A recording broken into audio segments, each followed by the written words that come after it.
Hi. So a lot of you might end up writing answers for a question like international trade, where they ask you to evaluate your protectionism policies or trade barriers, in other words. So a lot of you might say that yes, trade barriers is important, trade barriers is necessary, or maybe it is helpful because it protects domestic industry and etc. etc. Whatever reasons you may give, whatever the reasons are actually. But remember that you need to also evaluate in your exam, because evaluation is a key component, whether it's AS or A2 or even in O levels as well. So because 4 marks are associated for evaluation in 12 mark discuss question in AS.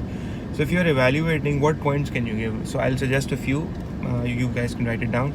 So for example, if you're saying that yes, trade barriers are necessary, you can say that yes, we agree that yes, trade barriers are helpful, but we must not ignore the fact that trade barriers may result into subsequent retaliation, and if the retaliation is stronger than the tariff we had imposed, that may result into government failure. Because for example, let's say if we impose a tariff, because tariffs are indirect taxes on imports, so if we impose a tariff of let's say 10%, and in retaliation, due to maybe political reasons, the other country imposes a tariff on us, and that is, let's suppose, 30-40%. So that may result into the deficit, the current account deficit or balance of trade worsening. Instead of reducing the deficit, we end up worsening our deficits, right? And this may make the country worse off in a situation where we are a developing country, right? Because a developing country is a poor country, right? So we end up in a situation where instead of reducing the deficit, we are actually worsening our deficits.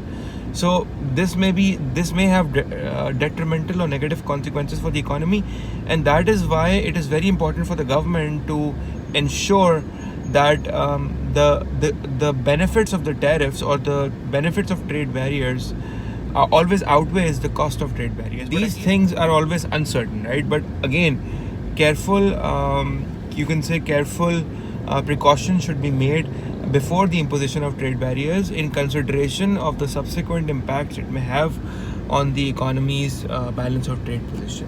So this is one evaluation that you can write in your exams. And most importantly, also depends upon what kind of goods are being imported. So for example, if you're importing capital goods, it's not a big problem, because yes, it will result into a short-term deficit, but again, it will result into long-term benefits such as economic growth and increase in productive potential, rise in LRAS to the right, because capital goods is basically your equipment and machinery, and that does have a positive impact in terms of boosting the potential of the country to produce GDP, to increase GDP in fact.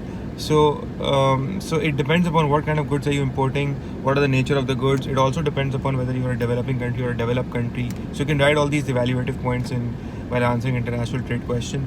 You can also say that if, for example, tariffs are imposed on, let's say, raw materials, and those raw materials are key raw materials that you are importing, such as oil, and oil is used in almost every industry in the country, and if you're imposing a tariff on that, then obviously the demand for those key raw materials will be inelastic.